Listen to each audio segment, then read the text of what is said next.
Bendiciones. Alafia, everybody. So, this is a very important topic. I don't worship, I don't follow personalities. I don't follow idols like Rashad Jamal, like Isis Wisdom, and whatever other names that you want to throw in that bucket. I follow tradition. You see, what all of this has shown and exposed with me speaking on, Rashad Jamal's blatant lack of knowledge for Orisha, that it goes into the realm of disrespect for Orisha, is that a lot of people are not concerned about the truth. They're more concerned about the idol. And this is a problem in the so-called spiritual community. And so, before I go further, I would just like to say, I've reached out to Rashad Jamal. Okay, let's say it again. I've reached out to Rashad Jamal. I've reached out to Rashad Jamal. I've reached out to Rashad Jamal. Specifically, as somebody in Orisha tradition, to tell him and explain, brother, I have to reiterate, I have to come on here like Dr. Umar and say things 3 and 5 times, because for some reason the people that are idol worshiping Rashad Jamal keep skipping over the fact that I reached out to this man to give him the correct information so that he doesn't keep spreading false information about our sacred traditions amongst hundreds of thousands of followers. Okay? So once again, I reached out to the brother. The brother did not care to have that conversation with me. He did not want to have that conversation because he thinks that he knows it all when it comes to everything. Okay? So now we understand that.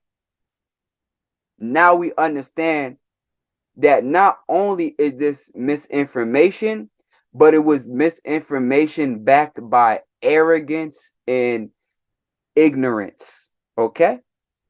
So there, y'all can put that in your trophy case and run with that. Now, back to the topic at hand. I don't follow personalities. I follow tradition. I follow the ancestors and what they laid forth, and I hold the sanctity of that. And you should too, if you really care about the ancestors. If you really care about ancestors, and it's not just a buzzword for you to just throw out there when you feel like it, if you really care about the ancestors, then you should follow tradition as well. Because there's a reason for tradition. There's a reason for doing things the way that we do them within our practices. Okay? You have to understand, these traditions are thousands and thousands and thousands of years old. Okay? They're the oldest traditions in the world when we get into African traditional religion. Thousands and thousands of years old lets you know that there was a lot of trial and error that occurred in getting the tradition to the point that it is today. Your ancestors already went through the trials and the tribulations of figuring it out. You don't have to reinvent the wheel. The ancestors already gave you a blueprint on how to work with Shango. You don't have to reinvent that wheel to work with Shango. They gave you the blueprint. Go through the proper protocols to do it the right way. Respect. Respect the fact that they sacrificed and dedicated their lives to uncovering this knowledge for you to even have it. So respect that and do the things the right way. Go through the proper protocols. Once again, on my page, I share other people within the culture that have decent channels that you can go watch and learn a lot. Okay. Once again, my channel is a channel that you should be subscribed to. Okay. So hit the subscribe button, hit the notification bell, stay in tune so you can learn some things. Okay. And with that being said, our ancestors left blueprints for us. And so we don't have to reinvent wheels. We don't have to do none of that. They laid it out for us already. Follow the blueprint. Follow the blueprint. And all will be well. All will be fine. These systems are so intricate. They're so complex, yet so simple. And this is why guidance from experienced people should be had when you're walking down these paths. You know, when you get into Orisha, you're dealing with forces of nature that have two sides to them. There's a left and a right side. And so understanding that your ancestors already put forth ways to work with both sides. Your ancestors already laid down the framework for how to interact with these energies and how to get the side out of them that you need to further what it is that you're trying to do. There's no need to reinvent those wheels whatsoever. Leave them alone. Go through the proper protocols and learn it the right way. And then within learning it the right way, you will develop your own style within that on how to work with these energies. This is facts. This is experience speaking. Okay? And I know, a lot of people were upset because I said this and that about Rashad Jamal's lack of information about Orisha. But the facts are the facts, and Eshu doesn't care how he delivers the facts, and neither does his children. And I'm a child of Eshu. Identified by who? Orumila. Because that is the only way to truly know who it is that governs your head. Not a dream, not a feeling. Orumila. That's tradition. Ashe. And so, with that being said, I don't really give a fuck if people got mad that I said the truth. Because my job is literally to do that. Eshu is sent to regulate things. Understand that. And that's what I do so well.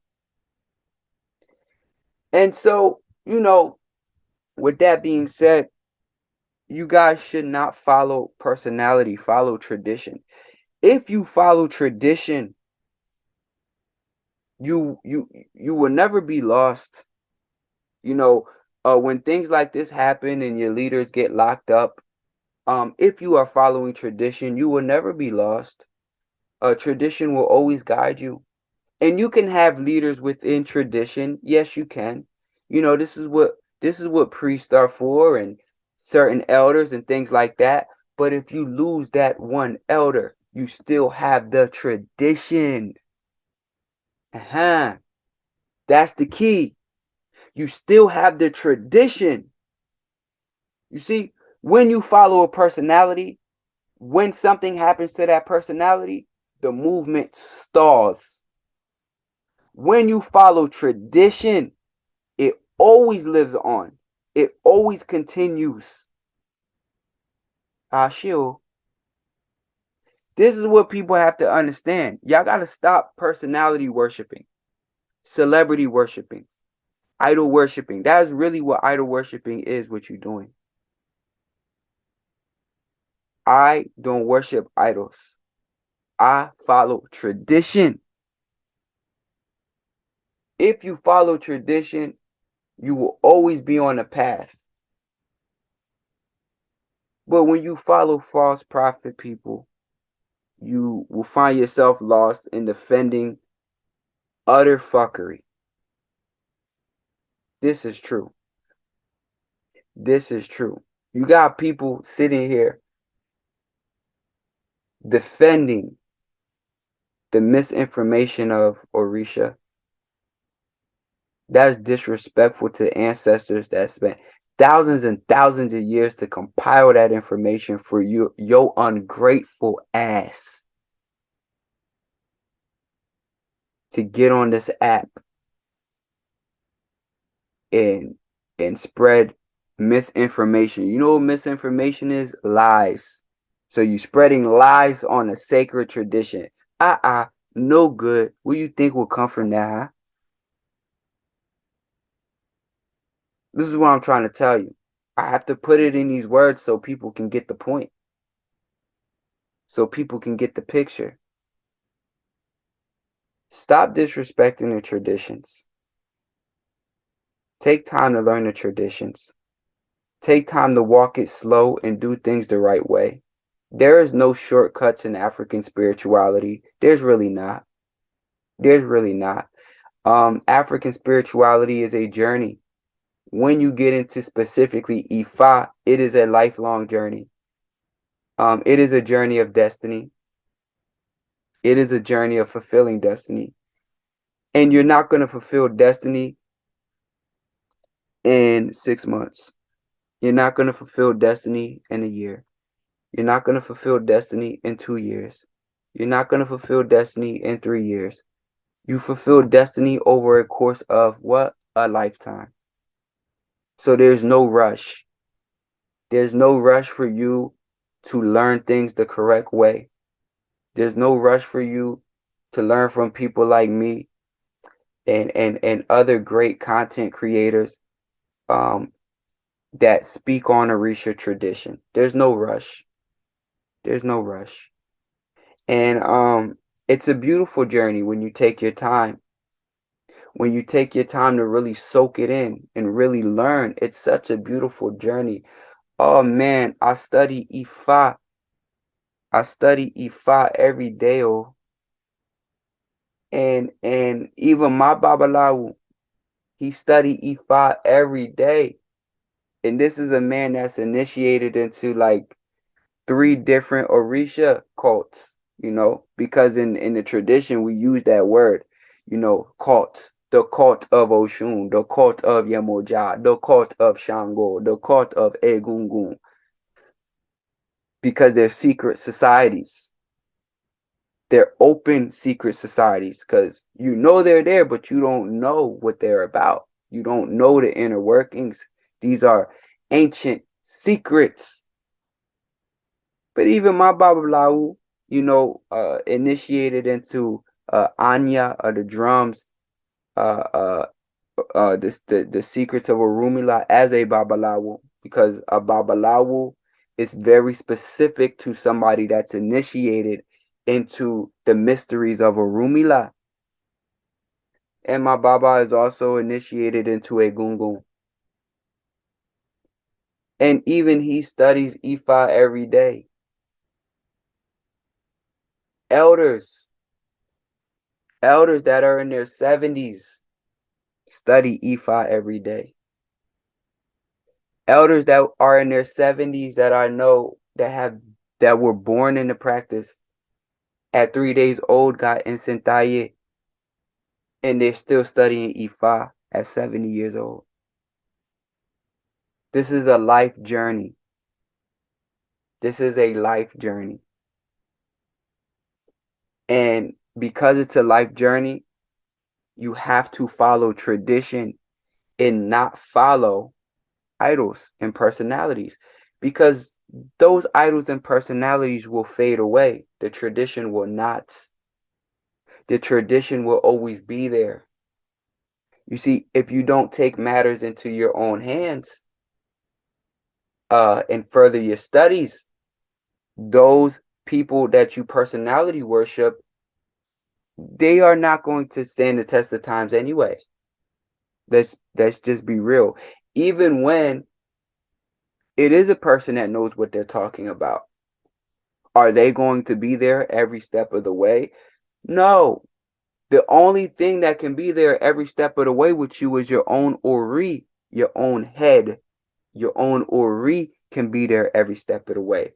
And so this is why you have to put in your own studies based on, the foundation of what you were taught. Those that taught you, if they're good teachers, they will leave you with good sources to continue pulling knowledge from. And from there, you can expound it. You can find more. You will run into other people in the tradition that follow the tradition and expand your knowledge. Ashil. This is true, family. And even with me putting forth all this wisdom, there's still going to be some knucklehead idol worshippers in the chat, in the comment section, that are still hung up on the fact that I had the nerve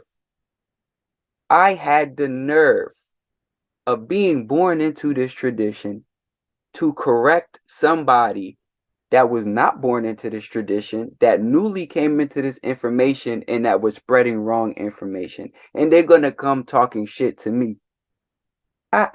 Where's the respect? Where's the respect for your own ancestors? Where's the respect for your tradition?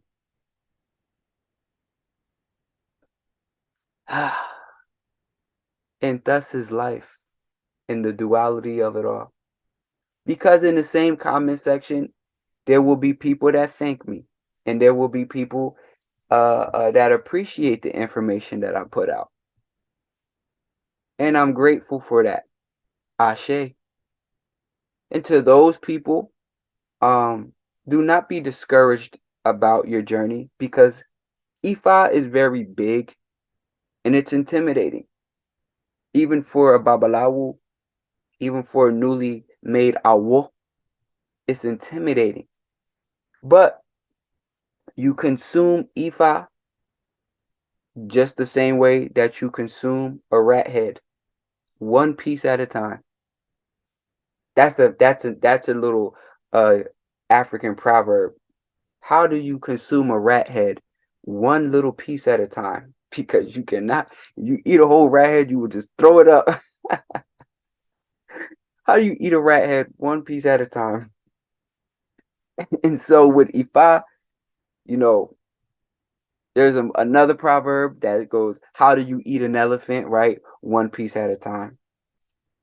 And so with Ifa, you eat one piece at a time. That is how you consume Ifa. As we say in the Latin community, poco y poco.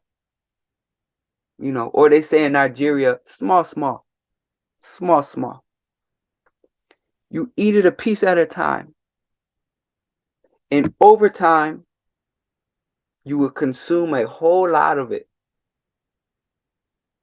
Over time, you will consume a whole lot of it and be very knowledgeable and be filled with the wealth of knowledge. And then you will begin to understand why I take the positions that I take, why I take these positions, why I took the position on Rashad Jamal, and why it was so disrespectful of how he put forth Orisha without him having a clue. If you're going to put something forth like that because you want to put your people up on game, then you go seek the people within that community that know what the fuck they're talking about, and you bring them on your platform to speak on that thing. You understand? That's how you do that. You don't go spouting off at the mouth on things that you know nothing about. That's reckless. What Rashad Jamal was doing with Orisha was very reckless. He was supposed to get somebody in the practice that knew what they were talking about and let them speak on that. But the ego is too big for that to occur. See? And so that's why that didn't happen. But the idol worshippers, the personality worshippers, they're not going to see that. They're just going to say somebody hating on Rashad Jamal. Or why you criticizing another black man? Well, once again, I reached out to that black man as somebody in the practice to let him know that he was in error with things that he was saying. I had a decent following at that time as well still. And guess what? Nothing. He didn't want to have that conversation. Okay. So I did my part. Now, because I follow tradition, I have to come and speak to you all and tell you the truth about it, whether you like it or not. And with that being said, I'll catch you on the next one. Or Dabo.